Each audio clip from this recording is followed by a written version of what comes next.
Good evening बच्चों। आज की क्लास प्रारंभ करने से पहले हम आपसे कुछ थोड़ा सा 1 मिनट के लिए बात करेंगे और उसके बाद हम फिर अपना सेक्शन बी और सी कोशिश करेंगे कि इस पेपर का सॉल्व कर लें।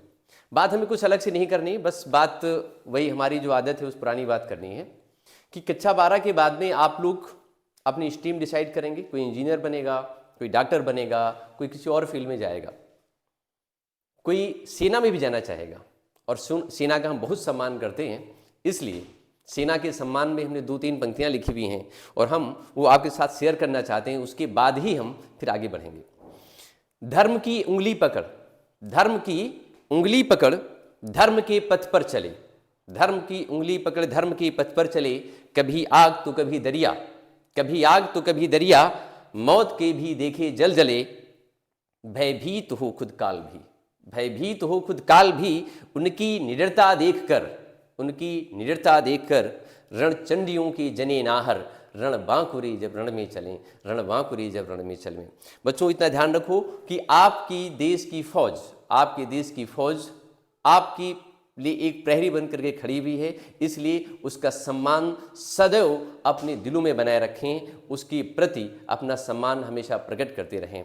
अभी ये सेना के सम्मान के लिए था और अभी हमारी सेना से पिटने के बाद दुश्मन के सैनिक जब अपने देश में जाते हैं, ठीक है, तो वहां उनके क्या भाव होते हैं, ठीक है, ये हम इस पेपर को सॉल्व करने के बाद फिर आपको इस वीडियो के एंड में बताएंगे कि उनके भाव क्या रहते हैं। ठीक है, तो चलो आज की क्लास शुरू करते हैं।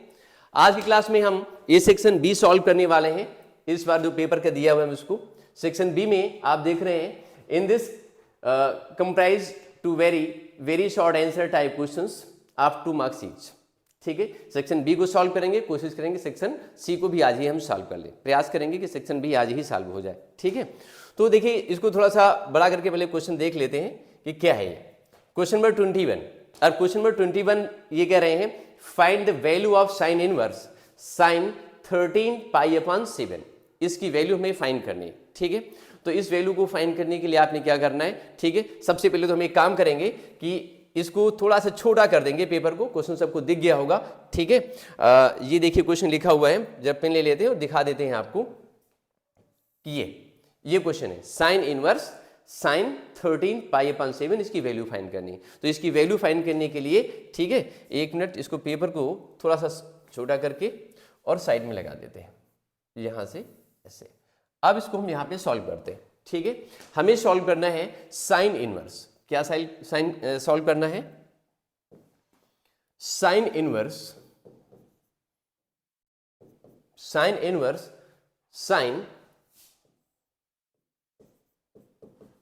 साइन 13 पाई अपॉन 7, ये इस तरीके से इसकी वैल्यू फाइंड करनी है। क्वेश्चन नंबर 21 है क्वेश्चन पेपर का। ठीक है, तो देखिए कैसे सॉल्व करेंगे इसको। ये साइन 13 पाई अपॉन 7 है, तो इस 13 पाई अपॉन 7 को आपको ब्रेक करके लिखना है। ठीक है, और कैसे ब्रेक करके लिखना है? 2 पाई के टर्म्स में ब्रेक करके लिखना है। ठीक है, बिकॉज अगर हम इस 13 को डिवाइड करें 7 से, ठीक है, तो 7 2 जा 14 होता है, 7 2 जा 14 हो जाता है। ठीक है, तो आप इसको कैसे लिख सकते हो? साइन इनवर्स और इसे आप लिखेंगे sine 2 pi minus pi upon 7, ये लिख दिया। Sine 360 minus theta equal to, sine 360 minus theta equal to कितना होता है? माइनस में साइन थीटा होता है। ठीक है, होता है माइनस में साइन थीटा। तो आप देखिए साइन 360 माइनस थीटा को साइन थीटा के हिसाब से हम क्या लिखेंगे? We can write it sine inverse, और इधर आ जाएगा ये माइनस में साइन पाई अपॉन 7, ये आ गया। अब उसके बाद में साइन माइनस थीटा आ गया। देखो साइन इनवर्स माइनस थीटा है निकल करके। ठीक है, तो इसकी अपनी एक आइडेंटिटी होती है, उसे हम यहां से देख सकते हैं। Sine inverse minus theta equal to ये होता है माइनस में साइन और ये इनवर्स थीटा, ये माइनस पहले आ जाता है निकल करके। ठीक है, तो आप इसमें से ये जो माइनस देख रहे हैं यहां से, आप देखिए ये आइडेंटिटी हमने लिखी हुई है, यहां से इसको ऐसे लिखा हुआ है। तो आप इसमें क्या करेंगे? माइनस बाहर निकल जाएगा और ये हो जाएगा माइनस साइन इनवर्स, और ये कितना हो जाएगा? Sine pi upon 7। अब ये साइन और साइन इनवर्स यहां से रिमूव हो जाएगा, ठीक है, और मेरे पास क्या रह जाएगा माइनस में π/7। ये आपका आंसर आ गया। तो इस वाले क्वेश्चन का जो आंसर निकल करके आया वो कितना निकला, माइनस में π/7। एक बार फिर से देख लीजिए, आपको सम दिया हुआ है साइन इनवर्स साइन 13 π/7, ठीक है। इसको आपको इवेल्युएट करना है। इसे इवेल्युएट करने के लिए आपने 13 को ब्रेक करना है। 13 को ऐसे ब्रेक करना है कि वो या तो π/2 की फॉर्म में जाए, या 2π की फॉर्म में जाए, या पाई की फॉर्म में, या 3π/2 की फॉर्म में कन्वर्ट हो जाए। तो हमने इसको क्या किया कि थोड़ा सा दिमाग लगाया अपना कि अगर हम 2π से π/7 को क्या कर दें, माइनस कर दें, तो 13π/7 आ जाएगा। ठीक, यहां से देख लीजिए 7 2 जा 14, 14 से 1 कम करेंगे 13 आ जाएगा। ऐसे ब्रेक कर दिया। अब ये हो गया। अब जब ये निकला तो हम ऑलरेडी पहले से जानते हैं, क्लास 11 में पढ़ चुके हैं कि sine 2π minus theta is equal to, ये माइनस में साइन थीटा होता है, because it lied in the fourth quadrant. Fourth quadrant में होता है माइनस में साइन थीटा, तो उसके अकॉर्डिंग माइनस में साइन π/7 आ गया। ठीक है, और एक आइडेंटिटी ये भी होती है sine inverse minus theta is equal to minus sine inverse theta हो जाता है, तो उसके अकॉर्डिंग ये माइनस बाहर आ गया, फिर साइन से रिमूव हो गया, और ये आपके क्या हो गया, आंसर हो गया। ठीक है, ये आपने इस तरीके से सॉल्व कर लिया क्वेश्चन नंबर 21। अब हम चलते हैं क्वेश्चन नंबर 21 के ऊपर। ठीक है, उसके पहले हम यहां से इसको इरेज कर देते हैं। ठीक है, इस वाले पार्ट को पूरा इरेज कर देंगे। ठीक है, और फिर देखेंगे क्वेश्चन नंबर 21 को। एक मिनट, यहां से आप इसे क्लियर कर सकते हो, लेकिन इससे तो इसमें क्वेश्चन नंबर इसका लेते हैं 22। क्वेश्चन नंबर 22 देख लेते हैं, और 22 नंबर क्वेश्चन में क्या है, इसको थोड़ा बड़ा करके देख लेते हैं। इसमें क्या है, क्वेश्चन नंबर 22, इसमें लिखा हुआ है A man 1.6 meter tall, a man 1.6 meter tall walks at the rate of 0.3 meter per second away from the street light that is 4 meter above the ground.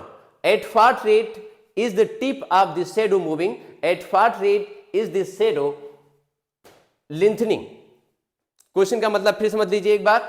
यहां लिखा हुआ है a man 1.6 metre tall walks at the rate of 0.3 metre पर second away from street light. एक street light से इस rate से आगे की तरफ जा रहा है। ठीक है, okay, street light that is 4 metre above the ground, जो ग्राउंड से 4 मीटर की हाइट पे लगी street light. Okay, at what rate is tips of his shadow is moving, उसकी शैडो की जो टिप है वो किस रेट से आगे चलेगी। ठीक है, इसमें लिखा हुआ है शैडो मूविंग, और फिर दिया है eight what rate is the shadow lengthening, किस रेट से उसकी शैडो इंक्रीज करेगी, बढ़ेगी, ये बताना है आपको। ठीक है, तो आप देख लीजिए, जी निकालने के लिए आप इसमें काम कर सकते हो। यहां से आप देखिए, इसको थोड़ा सा शॉर्ट में कर लेते हैं ऐसे करके,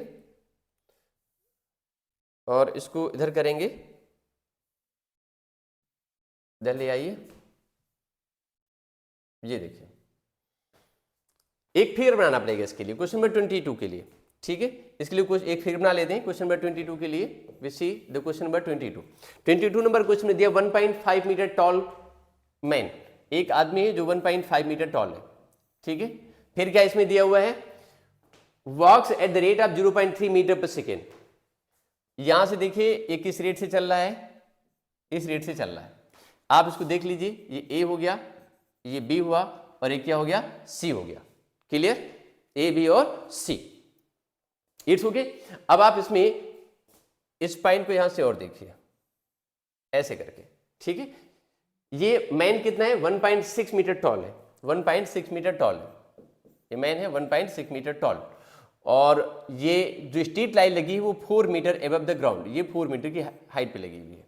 ठीक है, हम ये जूम कर लेते हैं कि ये लेंथ सपोज इतनी y गिवन है, और ये कितनी गिवन है, इसकी ये लेंथ x दी हुई है। ए बी से करके देख लीजिए, इसको हम E और F कह सकते हैं, we can write it E and F। अब आप देखिए इन दोनों ट्रायंगल्स को चेक करिए। एक ट्रायंगल हमारे पास में कौन सा है, CEF, और एक कितना दिया हुआ है, ABC करके दिया हुआ है। ठीक है, ये हमें दिए हुए हैं। ये दो ट्रायंगल्स हैं, both triangles will be similar. ये ट्रायंगल्स कैसे होंगे, सिमिलर होंगे, बिकॉज ये स्ट्रीट लाइट है, ये भी एंगल 90 का बनाएगा, ये भी एंगल 90 का बनाएगा। इस वाले ट्रायंगल में, इस ट्रायंगल में, ये एंगल दोनों में कॉमन होगा, इसलिए दोनों ट्रायंगल्स कैसे हो गए, सिमिलर हो गए। और सिमिलर ट्रायंगल की जो प्रॉपर्टी हमारे पास में होती है वो भी हम यूज कर लेंगे। तो हम इसमें कह सकते हैं कि बड़े वाले ट्रायंगल में जो ABC दिया है इसमें हम लिखेंगे x प्लस वाई और अपान 4 कर ले, ठीक है, लेंथ अपान बेस, यानी हाइट अपान बेस से कर लिया। यहां से आप इसमें यूज करेंगे, इसमें लिख सकते हैं y अपान 1.6, क्लियर। इसको क्रॉस मल्टीप्लाई कर सकते हो आप, क्रॉस मल्टीप्लाई कर देंगे तो ये 1.6 और ये ब्रैकेट में कितना हो जाएगा x प्लस वाई, ठीक है, एंड इक्वल टू इधर कितना हो जाएगा 4 इंटू वाई। इसको आप ओपन कर दीजिए, 1.66 plus 1.6y equal to 4y, उधर जाकर के माइनस हो जाएगा 1.6x equal to we can write it 2.4 of y, ऐसे निकाला। अब इसमें से आप y की वैल्यू निकालो, किसकी वैल्यू निकालेंगे आप, we can find the value of y। अगर y की वैल्यू आप निकालोगे तो y इक्वल टू ये क्या निकलेगा, y जब निकालेंगे आप ये निकल करके आ जाएगा 1.6 अपॉन 2.4 इंटू एक्स। अब देखिए इसमें से हमने ये जो लिया हुआ है इस मेन की जो डिस्टेंस है एट एनी इंस्टेंट, ठीक है, वो स्ट्रीट लाइन से 1 मीटर दूर है, और ये इसकी जो शेडो बन रही है, ठीक है, यहां से इसकी जो टिप आप देख रहे हैं शेडो की वो कितनी है, y दी हुई है, ठीक है, शेडो की टिप कितनी दी है, y दी हुई है। तो ये यहाँ पे इसकी शेडो बनी पर्सन की, उस पर्सन की, ठीक। हमें ये निकाला है कि शेडो की टिप किस रेट से चल रही है, शेडो की टिप किस रेट से आगे बढ़ती जा रही, ये मेरे को बताना है, ठीक है। तो आप देखिए यहां से मेरी बात कंफर्म हुई कि नहीं, शेडो की टिप किस रेट से आगे बढ़ रही है ये मेरे को बताना है। और ये जो x है, x जो है इसी कह सकते हैं x की वजह से x डिस्टेंस को कवर कर चुका है, आगे बढ़ चुका है, ठीक है। तो आप देखिए शेडो की रेट निकालें कि शेडो किस रेट से आगे बढ़ रही है, लंबाई इसकी बढ़ रही है। हाँ, इसके लिए हमने y निकाल लिया और y की वैल्यू कितनी फाइंड करी 1.6 अपान 2.4, इसको डिवाइड करेंगे तो ये कितना हो जाएगा y equal to 4 upon 6 into x आ जाएगा। इसको आप इसको आप डिफरेंशिएट कर लीजिए टाइम के रिस्पेक्ट में, टाइम के रिस्पेक्ट निकालना है मुझको, तो हम फाइंड करेंगे इसमें dy upon dt, dy upon dt equal to 4 upon 6 and this is dx upon dt, ये कर दिया dx अपॉन dt हो गया, ठीक है। Actually we have to find dy upon dt, हमको dy अपॉन dt फाइंड करना है, और dx अपॉन dt हमें ऑलरेडी इसमें गिवन है, dx अपॉन dt इसमें क्या लिखा ना, the walk at the rate of 0.3 metre पर सेकेंड, 0.3 मीटर पर सेकेंड के रेट से क्या कर रहा है, वो वॉक कर रहा है, ठीक है। तो आपने dx अपॉन dt के प्लेस पर क्या लेना है, ये लिया है dy upon dt and equal to आप क्या लिखेंगे इसमें 4 अपॉन 6 एंड 0.3, ठीक है। अब इसको डिवाइड करिए, ये पॉइंट है 0 बढ़ा दिया, यहां पे ये कितना हो जाएगा आपका, एक मिनट बस थोड़ा सा इसको इरेज कर लें फिर बता दें, हाँ ठीक है, चलिए ये ऐसे करके, ठीक है। तो ये हमने यहां से निकाला dy upon dt, dy upon dt की वैल्यू निकाली, इसमें dx अपॉन dt की वैल्यू डालनी होगी, तो 4 अपॉन 6 इंटू, और ये वैल्यू कितनी 0.3 गिवन है, ठीक है। तो अब ये कितना हो जाएगा, आप इसको मल्टीप्लाई करके देख लीजिए, dy upon dt equal to, ठीक है, और इसको मल्टीप्लाई करेंगे तो ये कितना आ जाएगा, इट विल बी 1.2 अपान कितना है 6, ठीक है। इसको डिवाइड किया तो कितना हो जाएगा, ये पॉइंट में 2 आ गया, और 0.2 मीटर पर सेकेंड, ये 0.2 मीटर पर सेकेंड निकल आया, ठीक है। तो लेंथ कह सकते हैं इसमें, आप ये बता सकते हैं, ठीक है, क्या बता सकते हैं कि इसमें जो शेडो की टिप है वो किस रेट से आगे बढ़ रही है, वो this eight what rate is shadow is lengthening, तो कितनी हो जाएगी 0.2 के रेट से उसकी लेंथ आगे इंक्रीज कर रही है। और क्या पूछा हुआ है, eight what rate tip of shadow is moving, किस रेट से मूव कर रही है, ठीक है, किस रेट से मूव कर रही है ये बताना है। तो मोशन निकालने के लिए आपको इसमें से dx अपॉन dt और प्लस dy अपॉन dt दोनों को प्लस कर देना पड़ेगा, क्योंकि उसका रेट ये भी दिया है और ये भी बढ़ रही है, ठीक है। तो उसका जो लेंथनिंग हो रही है, मीन्स जो मूविंग है, अगर मूविंग निकालनी है तो आप क्या करेंगे, it will B 0.2 and plus 0.3 means कितना हो जाएगा 0.5 मीटर पर सेकेंड, इस रेट से क्या हो रही, उसकी वो लेंथ इंक्रीज हो रही होगी, ठीक है। अब इसके बाद अगला पॉइंट, अब इस वाले पॉइंट को जो यहाँ आपने किया हुआ है ऐसे कह सकते हैं, मूविंग निकालने के लिए इसकी टिप इस रेट से बढ़ रही है और वो जो आदमी है इस रेट से आगे मूव कर रहा है, तो अगर मूविंग हमें निकालनी है तो मूविंग निकालने के लिए हम दोनों क्या कर देंगे, प्लस कर देंगे। आप ऐसे कह सकते हैं shadow is moving with the rate of, आप लाइन एक लिख सकते हैं यहाँ पे जब आंसर लिख रहे होंगे, shadow shadow is moving at the rate of किस रेट से बढ़ रही है, ठीक है, dx upon dt and plus this is dy upon dt। ये कितना हो जाएगा, dx अपॉन dt ये हमको 0.3 मालूम है और ये dy अपॉन dt कितनी 0.2 मीन से 0.5। आप ऐसे करके इसका आंसर दे सकते हैं, ठीक है। तो आपने देखा कि इस तरीके से क्वेश्चन ये वाला भी सॉल्व हो गया। अब चलते हैं इसके आगे वाले क्वेश्चन में, ठीक है। इसका आगे वाला क्वेश्चन क्या है, क्वेश्चन नंबर 23 नंबर क्वेश्चन को लेते हैं। 23 नंबर क्वेश्चन को देखेंगे, पहले इसे देखते हैं, इसको थोड़ा सा बड़ा करके देखते हैं, एक मिनट।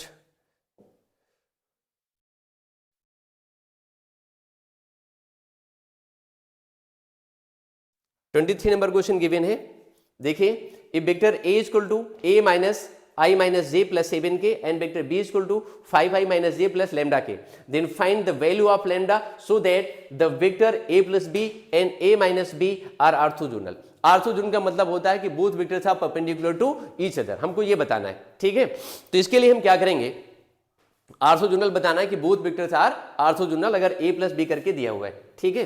तो आप देखिए इसको क्वेश्चन हमने देख लिया होगा, मैं फिर से पढ़ दे रहा हूं। वेक्टर a हमको यहां पर ये दिया हुआ है, अंडरलाइन कर देते हैं इसको। इसमें जो वेक्टर b दिया है a वो ये है और वेक्टर b मेरे को ये मालूम है। a प्लस बी और a माइनस बी को क्या प्रूव करना है, ऑर्थोगोनल प्रूव करना है, ठीक है।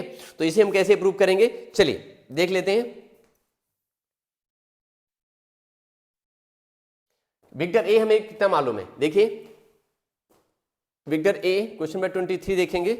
23 में क्या है, question number 23 vector a is given here i minus j एन plus 7k and vector b equal to, vector b given है इसमें 5i माइनस जे एन प्लस लैम्डा वेक्टर k, और इसमें हमको वैल्यू किसकी फाइंड करनी है, लैम्डा की फाइंड करनी है।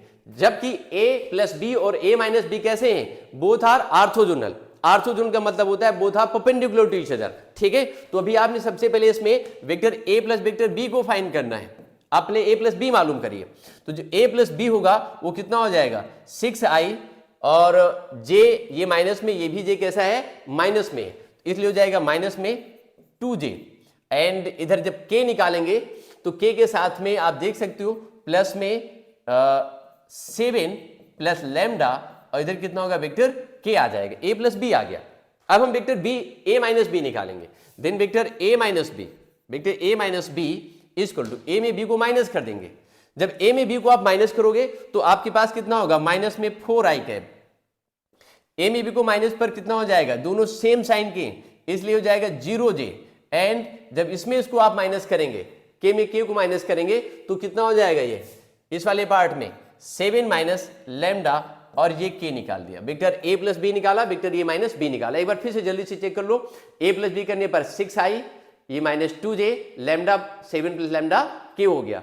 जब a माइनस बी आप करेंगे तो a से b को माइनस करने पर ये माइनस 4i कैप, ये हो जाएगा j 0 हो जाएगा और 7 माइनस लैम्डा एन k कैप। अब इसमें बोला गया है कि ये और ये कैसे हैं, ऑर्थोगोनल है, ठीक है, या कह सकते हैं परपेंडिकुलर है। अगर परपेंडिकुलर है तो आप ये बोल सकते हैं कि vector a plus vector b and dot vector a minus vector b equal to कितना होगा, 0 हो जाएगा, ठीक है, 0 होना चाहिए। तो हम इनका पहले डॉट करवा देते हैं, चलो डॉट करते हैं दोनों का पहले।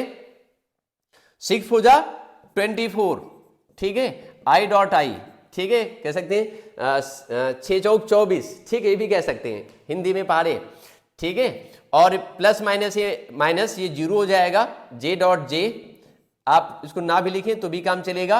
और प्लस में जब इसमें इसको मल्टीप्लाई करेंगे तो ये कितना हो जाएगा, ये आएगा 49 minus lambda square and k dot k, ठीक है, ये हो गया क्लियर। और इन सभी के इक्वल में कितना हो जाएगा 0, because both vectors are orthogonal to each other. तो ये i डॉट i 1 हो जाएगा, ये माइनस में 24 हो गया, ये तो 0 ही रहेगा, और ये प्लस में 49 माइनस लैम्डा स्क्वायर के डॉट के कितना हो गया 1 हो गया। तो फाइनली हमारे पास में लैम्डा स्क्वायर इक्वल टू कितना हो गया, 25 आ गया, देन लैम्डा इक्वल टू कितना हो गया plus minus 5। This is your answer, ये आपने इसका आंसर निकाल दिया। और आगे देख लीजिए, इसके बाद फिर हम आगे करते हैं क्वेश्चन नंबर इसका करते हैं 25 के बाद में 23 क्या है 25 करते हैं, इसको जरा खत्म करते हैं यहां से। ये देखिए अब हम नेक्स्ट पेज पे चलेंगे, एक मिनट, ये और नेक्स्ट पेज पे चलते हैं, एक मिनट। हमारे पास में क्वेश्चन नंबर 20 इसी का शायद आर पार्ट और दिया हुआ है, क्वेश्चन नंबर 23 के साथ में आर पार्ट भी था इसका शायद, find the direction ratio and direction cosine of the line. तो 23 का आर पार्ट दिया था, चलो उसको भी कर लेते हैं जल्दी से, ठीक है। एक मिनट, इसको जरा साइड में लगाते हैं, जरा ऐसे छोटा करके, एक बार आप क्वेश्चन देख लें आप लोग, ठीक है, उसके बाद चलते हैं। क्वेश्चन नंबर 23 का आर पार्ट है हमारे पास में, ठीक है, आर पार्ट ये लिखा हुआ है, इसको देखिए, ये 23 का आर पार्ट है। Find the direction ratio and direction cosine of the line parallel to the line whose equation is this and this, ठीक है, ये करके दिया है। अब इसको हम करेंगे कैसे, वेरी सिंपल, इसको सॉल्व करना है, ठीक है। ये एक लाइन दी हुई, इसका हमें डायरेक्शन रेशियो चाहिए और डायरेक्शन कॉस साइन चाहिए, ठीक है, बिल्कुल कठिन नहीं है क्वेश्चन, बस हम एक सेकंड रुक जाओ, बस उसको बता रहे हैं, ठीक है। क्वेश्चन से हमने पढ़ लिया, नहीं पढ़े थोड़ा सा और थोड़ा सा इजी हम इजी में करके लिख देते हैं, ठीक, लिख के देते हैं, इसको जो है इसको थोड़ा सा बड़ा कर देते हैं, तो इसमें साफ साफ सबको दिखाई दे।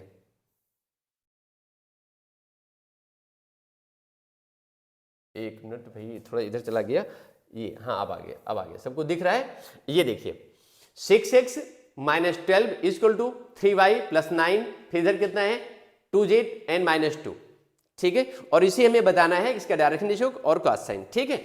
अब चलिए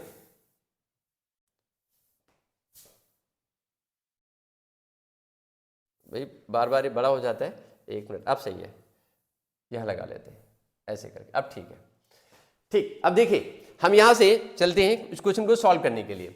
तो मेरे पास में क्या है, ये जो दिया हुआ है ये है 6x, लाइन को पहले लिखते हैं, 6x एन माइनस में 12 और इक्वल टू ये गिवन है 3y and plus 9, 3y plus 9 दिया है एंड इक्वल टू 2z एन माइनस 2, यही है ना, 6x minus 12 equal to 3y plus 9 equal to 2z minus 2 given है, और हमें बताना है इसका direction ratio and cosine, ठीक है, दो चीजें बतानी। तो पहले इसको हम कन्वर्ट करेंगे, इसकी जो स्टैंडर्ड फॉर्म होती है स्ट्रेट लाइन की, उस फॉर्म में कन्वर्ट कर लेंगे, और कन्वर्ट करने के बाद then we can write direction ratio and the cosine also, ठीक है।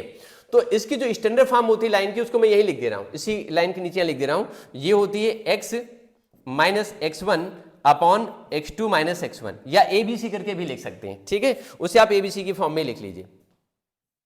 ये देखिए, इसको ABC की फॉर्म में लिख लें, ज्यादा बेटर रहेगा, ठीक है, x माइनस x1 और अपॉन में a लिख सकते हैं, ABC करके लिख सकते हैं, ठीक है, डायरेक्शन रेशियो पॉइंट इसमें गिवन है, तो ABC की फॉर्म में लिख लीजिए। a हो गया equal to y minus y1 upon b एन इक्वल टू इधर कितना होगा z माइनस z1 अपॉन कितना होता है c, ये लाइन हो गई। वैसे यहां पर a के प्लेस पे a b c इसमें डायरेक्शन रेशियो है, और x1 y1 z1 कोई पॉइंट होता है, a b c these are called the direction ratios, ठीक है।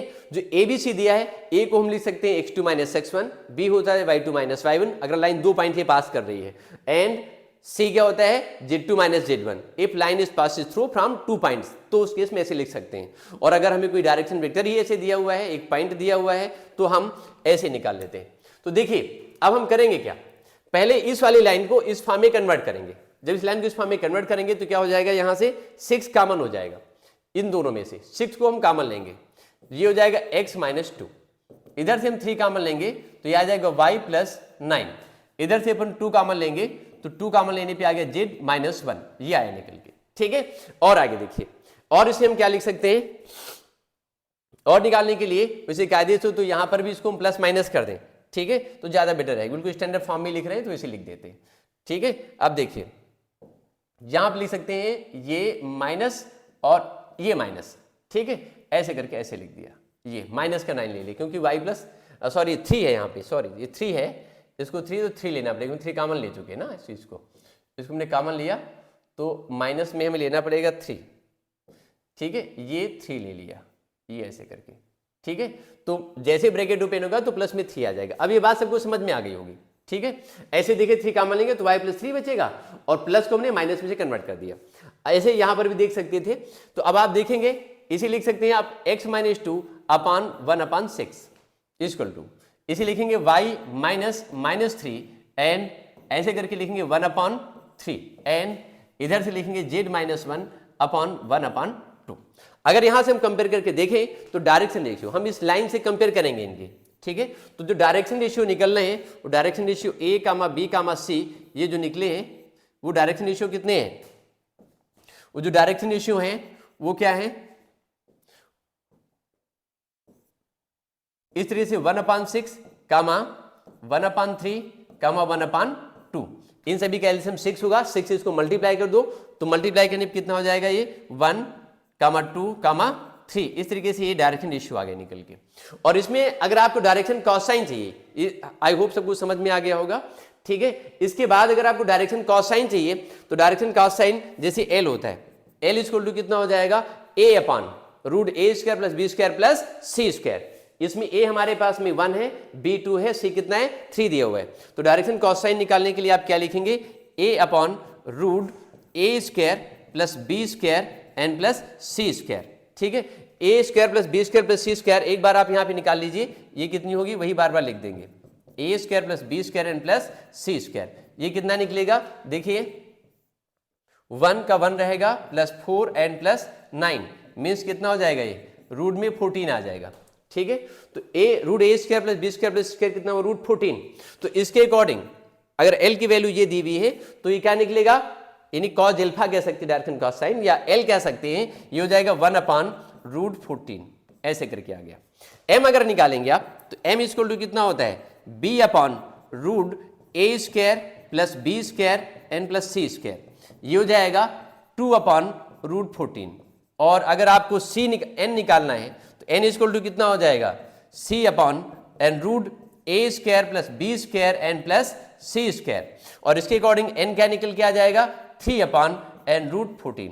तो ये आपने डायरेक्शन कॉसाइन निकाल दी, ठीक है। अब आगे देखिए आपने क्या करना है, ये क्वेश्चन हो गया, ठीक है। आई होप ये सब कुछ समझ में आ गया होगा, ठीक है। अब हम चलते हैं आगे वाले क्वेश्चन पे, ठीक है। नेक्स्ट क्वेश्चन पे चलते हैं। नेक्स्ट क्वेश्चन हमारे पास में क्वेश्चन नंबर 24 को चेक करते हैं। 24 क्वेश्चन को देखेंगे हम, ठीक है। तो 24 नंबर क्वेश्चन में क्या है, 24 नंबर क्वेश्चन को देखेंगे, चेक करेंगे। 24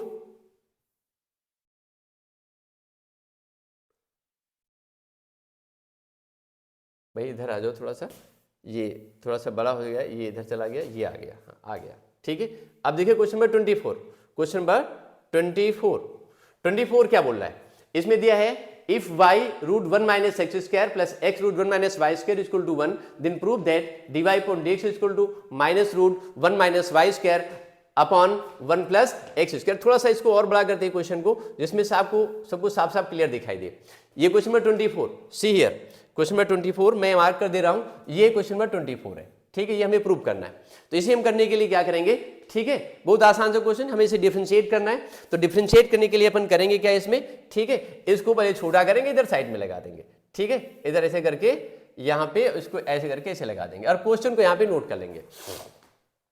क्वेश्चन नंबर 24 चेक करेंगे। क्वेश्चन नंबर 24 में यहाँ नोट करेंगे हम 24, ये लिखा हुआ है y root 1 minus x square, ये कितना है y एंड रूट कितना है 1 माइनस एक्स स्क्वायर। फिर उसके बाद इसमें क्या है प्लस x एंड रूट में क्या है 1 माइनस वाई स्क्वायर, ठीक है। 1 माइनस वाई स्क्वायर और इक्वल टू कितना गिवन है, ये 1 है, ठीक है। अब आप देखो ये हमारे पास में ये देख रहे हैं आप, ये इतना आगे निकल करके, ठीक है। तो अब आप देखो इसमें ये 1 निकल करके आ गया और प्रूव क्या करना है इसको में dy upon dx, dy upon dx equal to, ठीक है। ये ऐसे करके लिखेंगे 1 माइनस वाई स्क्वायर अपॉन ये कितना है 1 माइनस एक्स स्क्वायर, ठीक है। ये प्रूव करना है मेरे को। तो ये हम कैसे प्रूव करेंगे, ये प्रूव करने के लिए काम कर सकते हैं, ठीक है। इसमें सब्स्टिट्यूशन से कर सकते हैं, इसे कर सकते हैं सब्स्टिट्यूशन से, जो चीज प्रूव करनी है उसको सब्स्टिट्यूशन से कर सकते हैं। कैसे करेंगे देखो, हम इसमें पुट कर सकते हैं, we can put here x equal to sine theta, कितना ले लिया साइन थीटा, और y इक्वल टू हम ले सकते हैं इसमें sine phi. x equal to हम साइन थीटा ले सकते हैं और y equal to sine phi ले लीजिए। तो अगर हमने यहाँ पे वैल्यू पुटअप करी तो ये साइन फाई होगा, और x पे आप साइन थीटा लोगे तो 1 minus sine square theta means cos square theta हो जाएगा। तो एक लाइन लिख ही देते हैं जल्दी से, साइन फाई एंड रूट में आ गया 1 minus sine square theta and plus x पे लिखेंगे हम साइन थीटा, ये साइन थीटा हुआ एंड रूट ये हो जाएगा 1 minus and this is sine square phi equal to 1 हो गया। ठीक है, ये कॉस थीटा निकल आएगा, कितना आ जाएगा cos theta and this is sine phi and plus ये निकल के आ जाएगा कॉस फाई और ये कितना हो जाएगा साइन थीटा इक्वल टू 1। ये पूरा जो सम आइडेंटिटी आप देख रहे हैं ये आइडेंटिटी होती है साइन थीटा प्लस फाई की इक्वल टू ये 1।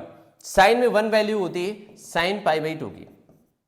अब साइन साइन यहां से रिमूव हो गया, then we have theta plus phi only and equal to pi by 2। इधर हमने जो एज्यूम किया था यहां से थीटा की वैल्यू क्या निकलेगी, it will be sine inverse x, और ऐसे कर यहां से हम फाई निकालेंगे तो फाई क्या निकलेगा, it will be sine inverse and y. इन दोनों वैल्यूज के यहां पे डाल दीजिए तो ये कितना हो जाएगा sine inverse x plus sine inverse y equal to and this is pi by 2। हम इसे जब डिफरेंशिएट करेंगे, मेरी बात बच्चा समझ आई ना, ठीक है, हमको लगता है सबको कंफर्म हो रहा होगा। ठीक है, अगर कोई डाउट है then you can ask in the comment box also. ठीक है, यहां से sine inverse x plus sine square phi y equal to pi by 2 दिया है, तो आप क्या करोगे इसमें, इसको आप डिफरेंशिएट कर लेंगे। इसका डिफरेंशिएशन होगा 1 upon root 1 minus x square and plus 1 upon 1 minus y square and this is d y upon d x, और पाई बाई 2 कितना होता है डिफरेंशिएशन 0 हो जाएगा, ये 0 निकल आया। ठीक है, इतना 0 हुआ। अब ये 0 करने के बाद में अब हम क्या करेंगे, हमको प्रूव तो ये करना था। ठीक है, तो अब इसको आप इधर से उधर ले जाओ, तो d y upon d x equal to minus ये 1 अपॉन, और ये कितना हो जाएगा रूट में, मैं सीधे लिख दे रहा हूं, जब क्रॉस करेंगे आप तो 1 माइनस वाई स्क्वायर निकलेगा, और ये अपॉन में आ जाएगा रूट में 1 माइनस एक्स स्क्वायर। और आई थिंक यही हमको प्रूव करना था, दोनों को एक साथ एक ही रूट में लिख सकते हैं, minus 1 minus y square upon 1 minus x square, ये आ गया d y upon d x. ये वैल्यू आपने प्रूव कर लिया यहां तक। ठीक है, ये आपने इतना सॉल्व कर लिया, आई थिंक ये सबको समझ में आ गया होगा। Then we will move in the next question, हम अगले क्वेश्चन में मूव करेंगे। देखिए अगला क्वेश्चन हमारा क्या है, नेक्स्ट क्वेश्चन हमारे पास में 25 नंबर 25 में दिया है, तो इसमें दिया है वेक्टर x माइनस है, मैं क्वेश्चन यहां पे लिख दे रहा हूं, क्वेश्चन में 25 को ले ले रहा हूं, ये 25 नंबर क्वेश्चन है, मैं पढ़ दे रहा हूं क्वेश्चन। इसमें लिखा है mod of x, find the mod of x। ठीक है, if vector x minus vector a dot vector x minus vector a, I read again question, mod of vector x, find mod of vector x if vector x minus vector a dot vector x plus vector a is equal to 12 where a is the unit vector। a क्या है इसमें है, unit vector है। ठीक है, तो मैं question यहाँ पे लिखता हूँ पहले, फिर क्वेश्चन को सॉल्व करता हूँ। ये x माइनस वेक्टर a है, ठीक है, और डॉट फिर कितना है vector x plus vector a given है, इक्वल टू कितना है, दिस इज द 12 गिवन है, शायद ये 12 गिवन है। ठीक है, दिस इज इक्वल टू 12। तो आप देखिए a माइनस बी और a प्लस बी की फॉर्म में दिया हुआ है, तो आप क्या करेंगे इसका, आप इसमें कर देंगे एक्स स्क्वायर माइनस ए स्क्वायर, या आप सीधे मल्टीप्लाई करके कर सकते हैं, या मॉड ऑफ एक्स का होल स्क्वायर और मॉड ऑफ ए का होल स्क्वायर इक्वल टू कितना हो जाएगा ये 12। अब इसमें इसको बोला गया है कि ये यूनिट वेक्टर, वेक्टर ये क्या है यूनिट वेक्टर है, तो जब अगर यूनिट वेक्टर है तो यूनिट वेक्टर का जो मॉडुलस वैल्यू होती है हमेशा कितनी होती है, 1 होती है। आप इसमें लिख सकते हो मॉड ऑफ एक्स का होल स्क्वायर माइनस 1 का स्क्वायर 1 ही निकलेगा, इक्वल टू 12।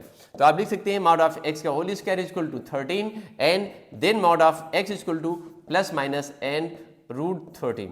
ये वैल्यू क्वेश्चन हो गया आपका 25। अब 25 के बाद में हम इसमें देखेंगे क्वेश्चन नंबर 26 को देखेंगे, सेक्शन सी में आ जाएंगे। ठीक है, सेक्शन सी में थोड़े बड़े क्वेश्चन बड़े होंगे। ठीक है, ये बहुत आसान जो क्वेश्चन है, इंटीग्रेशन का है, हम बताते हैं आपको। ठीक है, क्वेश्चन नंबर 26 को देख लेते हैं। 26 में क्या है, क्वेश्चन नंबर 26 यहां पे नोट कर रहे हैं। ठीक है, और उसके बाद आपको समझाते हैं।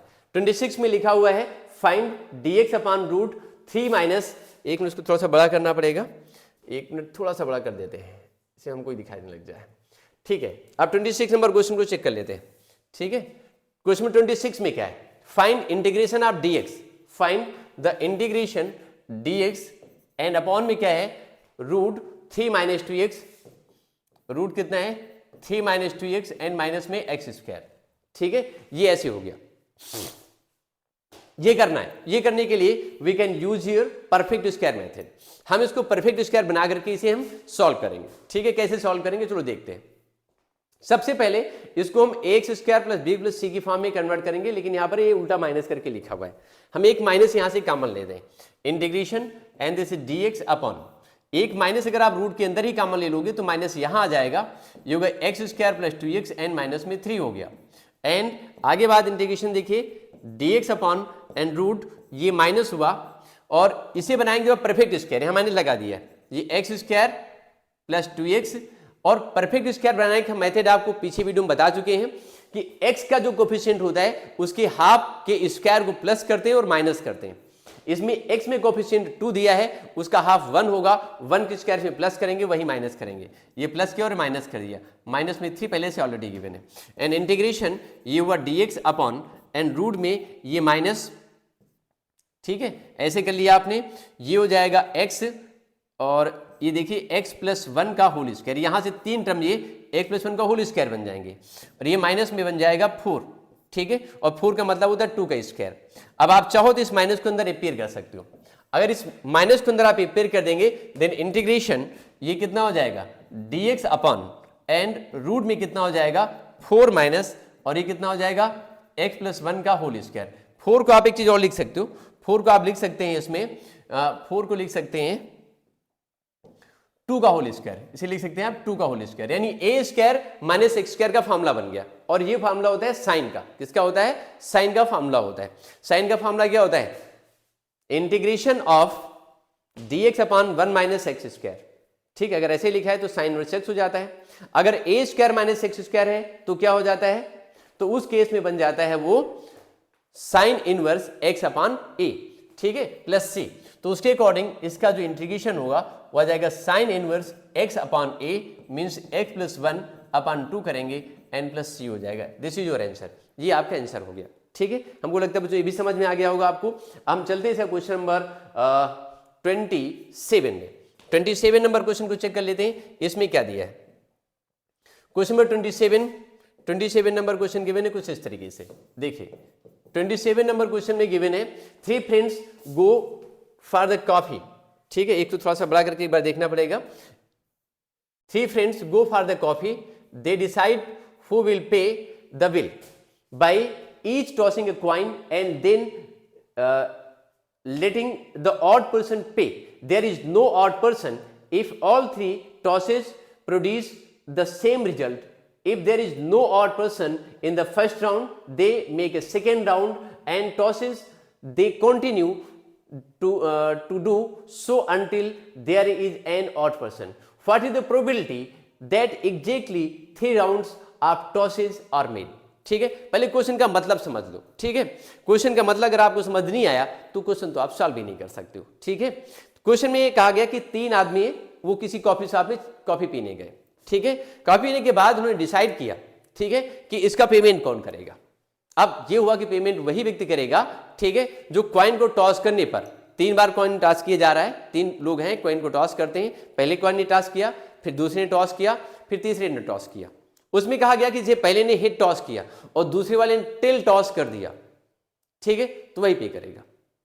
ठीक है, मेरी बात समझ आएगी नहीं? जो ऑड यानी बिल्कुल अलग टॉस करने वाला है, जैसे कॉइन को टॉस किया, कॉइन को टॉस करने पर, ठीक है, सपोज पहले ने हेड टॉस किया तो हेड आ गया, सेकेंड ने टॉस किया हेड आ गया और थर्ड ने टॉस किया फिर से हेड आ गया, तो इसमें कोई ऑड पर्सन आया ही नहीं, तीनों एक जैसे आ गए। ठीक है, यह पहले में टेल आया, दूसरे में टेल आया, तीसरे में क्या आ गया, टेल आ गया। ठीक है, पहले ने टॉस किया तो टेल निकला, दूसरे ने टॉस किया तो भी टेल आया और तीसरे ने टॉस किया तो भी क्या आ गया, टेल आ गया। तो यहां भी कोई अलग नहीं निकला। ठीक है, जब अलग नहीं निकला, ठीक है, तो क्या प्रोसेस होगा, और कंडीशन ये लगी हुई थी कि उसमें जो ऑड पर्सन होगा, ऑड पर्सन मींस जो अलग टॉस करेगा वही पेमेंट करने वाला है। ठीक है, लेकिन यहां पे क्या है, अगर तीनों का सेम एक जैसा टॉस निकल रहा है तो पेमेंट फिर करेगा कौन। ठीक है, तो ये चीज हम देख लेते हैं कि कैसे इनका टॉस होता है। ठीक है, मतलब टॉस कैसे होता है और उसके बाद इसकी पेमेंट कौन कर रहा है और कैसे कर रहा है, इसकी प्रोबेबिलिटी क्या है। तो सबसे पहले इसमें देखेंगे कि हेड को टॉस करने की प्रोबेबिलिटी कितनी है। ठीक है, अगर हम हेड मतलब फर्स्ट पर्सन ने टॉस किया और उसकी जो प्रोबेबिलिटी निकली वो कितनी आएगी, हेड की प्रोबेबिलिटी कितनी हो जाएगी, पी हेड कह सकते हैं इसे, जो ये निकली 1/2 आ गई। ये कितनी हो गई, 1/2 निकली। पहले ने टॉस किया, हेड आ गया। दूसरे ने टॉस किया, या इसको ऐसे ए बी सी करके लिख दो, 3 पर्सन है तो ए बी सी करके लिख दो, या अच्छा रहेगा। ठीक है, इनको हटा करके यहाँ पर ए बी सी लिख दीजिए, आप इसको ए लिख दीजिए। पर्सन ए की 1/2 निकली, बी की निकालते हैं पी बी, वो भी कितनी आ गई, 1/2 हो गई। और थर्ड निकालते हैं पी सी, तो वो भी कितनी हो जाएगी, वो भी हो गई हमारे पास में 1/2। तीनों की 1/2 1/2 1/2, इन तीनों की हेड हेड मान लिया या टेल टेल टेल मान लिया। ठीक है, तो पहले पर भी हेड, सेकेंड पर भी हेड और थर्ड भी क्या हो गया, हेड आ गया। ठीक है, तो ऑड पर्सन तो आया नहीं यहाँ पर। ठीक है, ये तो सेम पर्सन आ गए। ठीक, तो अब आप देखिए जब यहाँ पे इस तरीके से निकल करके आ रहा है तो तीनों की प्रोबेबिलिटी एक साथ कितनी हो जाएगी, ना ए इसमें ए है, ठीक है, ना बी है और उसमें ना ही सी है। तो आप देखेंगे आप इसमें कह सकते हैं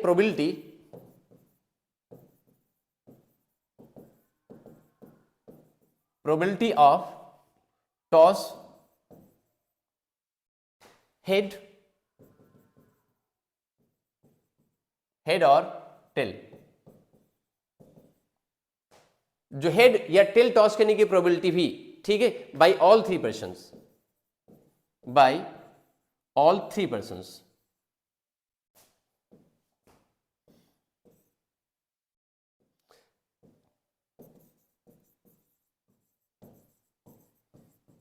bye all 3 persons that will be 1/2। पहले ने भी हेड टॉस किया, सेकेंड ने भी हेड टॉस किया और थर्ड ने भी हेड टॉस कर दिया, या फिर तुमने टेल टॉस कर दिया। ठीक है, तो हेड के लिए अगर प्रोबेबिलिटी इतनी आ रही है तो जितनी हेड के लिए आएगी उतनी क्या हो जाएगी, टेल के लिए भी हो जाएगी, इंटू 2 कर दिया। ठीक है, तो ये मेरे पास क्या निकल आया, इसको सॉल्व करने पर 1/8 इंटू 2 करेंगे इक्वल टू 1/4 आ गया।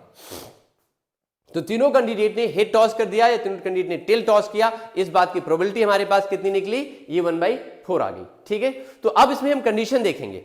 ठीक है, अब हम इसमें कंडीशन देखेंगे कि उसमें से ऑड पर्सन की प्रोबेबिलिटी क्या होगी। तो प्रोबेबिलिटी ऑफ ऑड पर्सन जो अलग उसमें से, ये तो सेम निकल के आ रही है। ठीक है, प्रोबेबिलिटी ऑफ ऑड पर्सन, ये तो आप कह सकते हैं कि ये इवन मान सकते हैं, इसको ये सेम कह सकते हैं। ठीक है, इसकी प्रोबेबिलिटी भी, probability of odd person check करना है तो हम क्या लिखेंगे,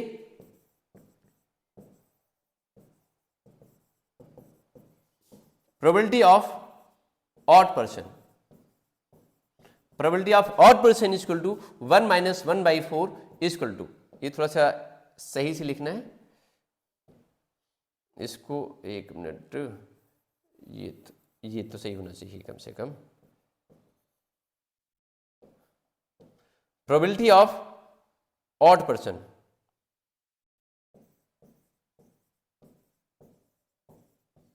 odd person equal to 1 - 1/4 equal to 3/4 हो गई। तो ऑड पर्सन की प्रोबेबिलिटी 3/4 हो गई। अब इसमें कहा जा रहा है कि एग्जैक्टली 3 राउंड्स आर देयर, केवल 3 राउंड, एग्जैक्टली 3 राउंड हो रहे हैं। ठीक है, तो सपोज अब 3 से ज्यादा तो हो नहीं सकते। ठीक है, 3 बार में ही देना है। ठीक है, इसका मतलब बताना मुझे क्या है, what is probability that exactly 3 rounds of tosses are made. तो पहले राउंड में सपोज नहीं आया, मतलब वहां पे ऑड पर्सन नहीं मिला, 1/4 हो गई। सेकेंड राउंड में भी ऑड पर्सन नहीं मिला तो भी कितना हो गया, 1/4 हो गया। तो थर्ड राउंड में ऑड पर्सन होगा 100%, ये हो जाएगा 3/4, मीन्स आ जाएगा 3/64। ठीक है, तो ये प्रोबेबिलिटी इस चीज की बन जाएगी। ठीक है, कि इसमें जो ऑड पर्सन है उस ऑड पर्सन की प्रोबेबिलिटी बनेगी 3/64 इस तरीके से। ठीक है, आपको बात आई होप समझ में आ गई होगी। मैं एक बार फिर से इसको ब्रीफ कर देता हूं जल्दी से, कि तीनों में से वही पेमेंट करेगा जो अलग टॉस करेगा। ठीक है, तो सपोज पहले वाले ने भी हेड टॉस किया, दूसरे ने भी हेड टॉस किया, तीसरे ने भी हेड टॉस कर दिया। ठीक है, या फिर पहले ने टेल, दूसरे ने टेल, तीसरे ने भी टेल टॉस कर दिया। ठीक है, ये कंडीशन। तो पहले के द्वारा हेड, सेकेंड से हेड, थर्ड से हेड निकालने की प्रोबेबिलिटी ये और ये निकाले, मल्टीप्लाई किया, 2 से मल्टीप्लाई करके उसमें से टेल वाली भी निकल आई। ठीक है, यानी इसमें ऑड पर्सन ना होने की प्रोबेबिलिटी ये है 1/4। टॉस करने पर ऑड पर्सन नहीं मिलेगा, इसकी प्रोबेबिलिटी 1/4 है।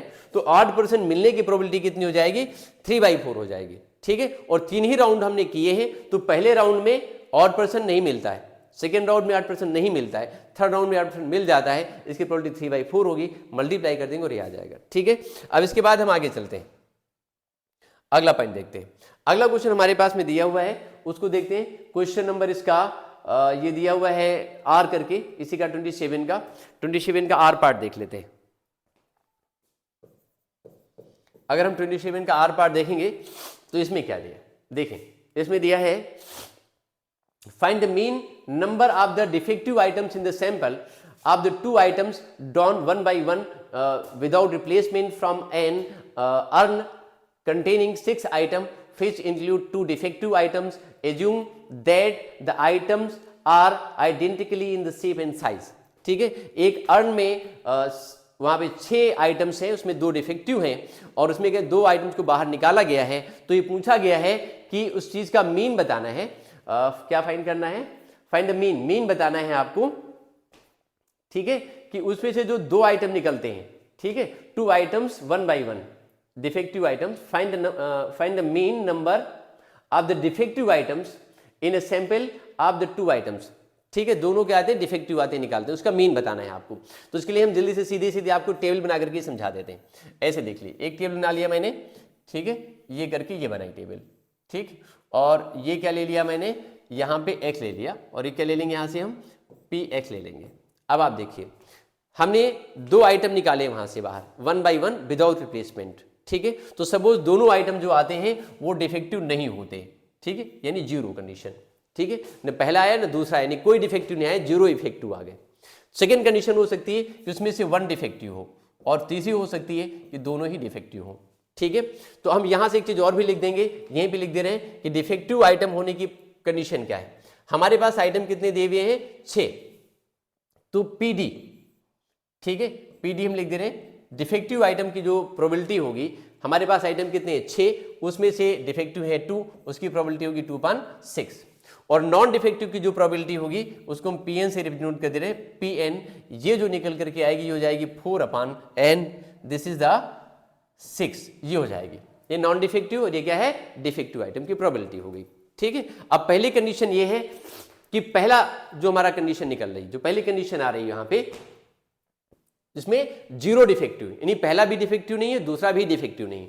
अगर पहला डिफेक्टिव नहीं है तो उसकी प्रोबेबिलिटी हो गई 4/6, उसको हमने वापस नहीं रखा तो 1 कम हो गया टोटल में से। ठीक है, टोटल में क्या हुआ, 1 कम हो गया। ठीक है, और सेकेंड भी डिफेक्टिव नहीं निकला। अगर सेकेंड भी डिफेक्टिव नहीं निकला तो उस कंडीशन में वहां पर नॉन डिफेक्टिव आइटम कितने बचे थे, 3, और टोटल आइटम बचे थे हमारे पास में 5। ठीक है, तो उसकी प्रोबेबिलिटी कितनी हो जाएगी, 3/5, ऐसे कर दिया। ये कंडीशन आ गई पहली, जिसमें कोई भी डिफेक्टिव नहीं आता है। सेकेंड कंडीशन है, उसमें एक डिफेक्टिव आता है और एक डिफेक्टिव नहीं आता है। ठीक है, तो पहले आइटम के डिफेक्टिव होने की प्रोबेबिलिटी कितनी है, ये 2/6 हो गई, और दूसरा डिफेक्टिव नहीं है, इस बात की प्रोबेबिलिटी हो जाएगी 4/5, क्योंकि नॉन डिफेक्टिव आइटम तो 4 है, लेकिन टोटल में से 1 कम हो गया। और कंडीशन यहां पर यह भी हो सकती है कि जो फर्स्ट आइटम है वो क्या है, नॉन डिफेक्टिव है, मींस 4/6 है, and second item is defective. ठीक है, तो उसकी प्रोबेबिलिटी हो जाएगी 2/5, मींस ये हो जाएगा 8/30 और प्लस 8/30, और फाइनली हो गया 16/30। So the probability of this event will be 16/30। और तीसरी कंडीशन हमारे पास क्या हो सकती है, third condition is there. Third condition हमको ये मालूम है कि दोनों ही डिफेक्टिव हो जाते हैं, पहला भी डिफेक्टिव, सेकंड भी डिफेक्टिव। तो पहले की डिफेक्टिव होने की जो प्रोबेबिलिटी होगी वो कितनी हो जाएगी, 2/6, और सेकंड भी डिफेक्टिव निकलता है, मतलब डिफेक्टिव आइटम अंदर एक ही बचा, क्योंकि रिप्लेस हम करते नहीं है। ठीक है, तो पहला डिफेक्टिव निकला, उसको रिप्लेस नहीं किया, तो एक डिफेक्टिव बचा, टोटल 5 बचे, उसकी प्रोबेबिलिटी कितनी हुई, 1/5, मींस कितना हो गया, 2/30 हो गया। तो ये हमने लिख दिया यहाँ पे, इसकी प्रोबेबिलिटी 2/30। ठीक है, आई होप ये समझ में आ गया होगा। ये 12/30 हो जाएगा, इसको 12/30 करके लिख दो। ठीक है, इस वाले पार्ट को लिख देंगे 12/30। ठीक है, इसको देखिए, इसको लिखेंगे 12/30। ठीक है, ये 12/30 हो गया, 12/30। हमें निकालना है इसका मीन। ठीक है, जब इसका मीन निकालना है तो मीन इक्वल टू कितना होता है, आप देख दीजिए, मीन इक्वल टू होता है सिग्मा, ठीक है, PI इंटू XI। ठीक है, ये हम इसमें मल्टीप्लाई करके उसको प्लस कर देते हैं। तो पहले का जब मल्टीप्लाई आप करेंगे तो इसका तो जीरो आएगा निकल करके, एन प्लस इसका मल्टीप्लाई करने पर 16/30 हो जाएगा। इसका मल्टीप्लाई करने पर कितना आ जाएगा, ये 4/4 ये हो जाएगा 30, ये 4/30 हो गया। ठीक है, इन सबको प्लस करेंगे तो प्लस करने पर कितना आ रहा है, ये हो जाएगा 20/30। So the probability of this event will be, I means mean जो निकलेगा इसका वो कितना हो जाएगा 2/3। ठीक है, तो मीन ऑफ दिस इवेंट, इसके जो मीन निकल रहा है वो कितना रहे इस पूरे प्रोसेस का, वो कितना रहे 2/3। ठीक है, अब देखिए इसके बाद हम इसमें आगे चलेंगे नेक्स्ट क्वेश्चन में। अगला क्वेश्चन हमारे पास में उसको देख लेते हैं। वो क्वेश्चन हमारे पास में इसका क्वेश्चन नंबर 28। क्वेश्चन नंबर 28 को चेक करते हैं। 28 में क्या है, क्वेश्चन नंबर 28 देखते हैं जल्दी से। क्वेश्चन नंबर 28 को हम चेक करेंगे। 28 में दिया है इवेल्युएट इंटीग्रेशन ऑफ π/6, इंटीग्रेट ये दिया है π/6 और ये कितना है π/3, और ये दिया हुआ है dx अपॉन एंड रूट इधर कितना है 1 प्लस इधर कितना है 10x, ये दिया हुआ है रूट अपॉन 10x दिया हुआ है। तो अभी हम क्या करेंगे, इसको हमें इवेल्युएट करना है। इसे इवेल्युएट करने के लिए हम क्या करेंगे, इस 10 को चेंज करेंगे साइन और काज में। ये ऐसे देख लीजिए, अगर इसको हम साइन काज में कन्वर्ट कर देंगे तो ये π/6 रहेगा, ये π/ कितना रहेगा 3, और ये हो जाएगा dx अपॉन एंड रूट में आ जाएगा 1 प्लस साइन, हमको लगता है 10 1 पे रूट नहीं है, 1 पे रूट नहीं है, 1 पे रूट नहीं लेंगे तो गड़बड़ हो जाएगा फिर। ये लीजिए ऐसे करके, ठीक है, 1 पे रूट नहीं है बिल्कुल भी,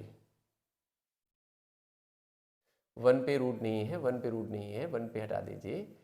ठीक है, ये भी हटाइए और ये भी हटा दीजिए। ये देखिए 1, ये हो जाएगा ऐसे 1 प्लस एंड रूट ये 10x। अब ठीक है, इसको आप अगर कन्वर्ट करेंगे साइन और काज में, तो साइन काज में कन्वर्ट करने पर ये हो जाएगा रूट में cot x और ये प्लस में आ जाएगा रूट में 10x। ठीक है, ये जो अपान में cot x बचेगा इसको हम खींच करके ऊपर ले जाएंगे ऐसे करके, ये पलट के ऊपर जाएगा।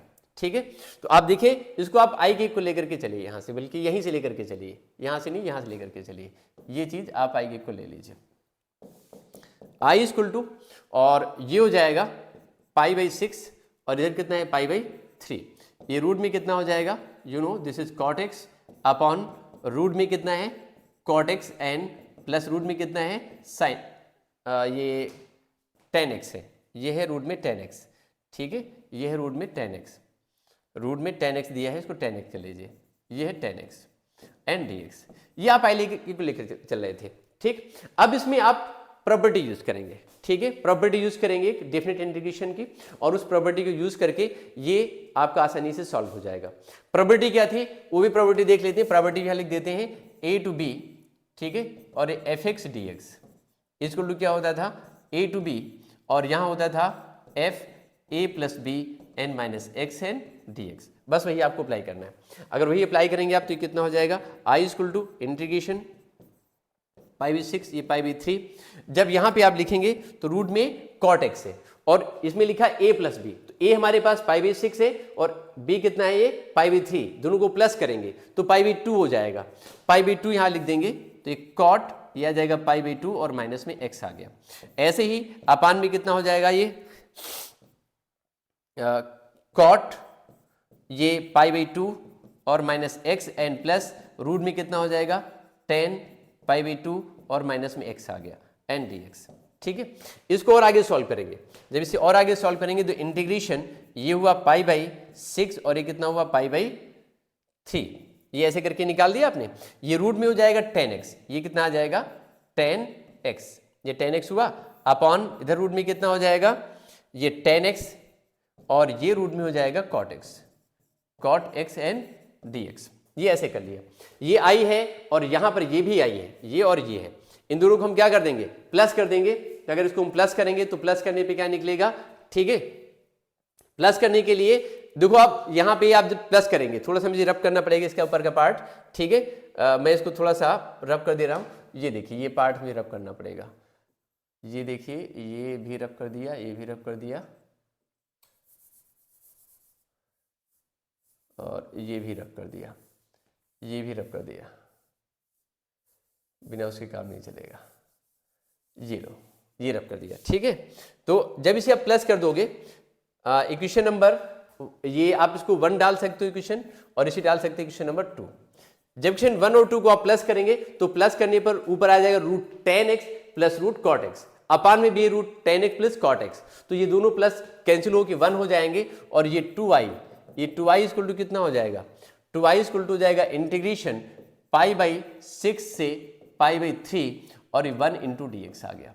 1 का जो इंटीग्रेशन होगा वो x हो जाएगा, वो कितना होगा, you know this will B x, ये केवल x निकलेगा। देन 2i इक्वल टू ये x हो गया, इसमें लिमिट अप्लाई कर देंगे आप, ये π/6, ये कितना है π/3। देन 2i इक्वल टू, इसमें अपर लिमिट ये π/6 है, सॉरी π/3 है, और माइनस लोअर लिमिट कितनी है, π/6 है। इसका हम एलसीएम लेके सॉल्व करेंगे तो ये निकलेगा π/6 आएगा, ये हो जाएगा π/6, ठीक है, π/6 आएगा 2i इक्वल टू। तो फाइनली हमारे पास i इक्वल टू निकल आएगा π/12, and this will be your answer, ठीक है। ये आपका आंसर आ गया। इसके बाद इसका आगे का पार्ट हम इसकी अगली क्लास में करेंगे, ठीक है। ओके, मिलते हैं बच्चों अगली क्लास में। ओके, बाय बच्चों।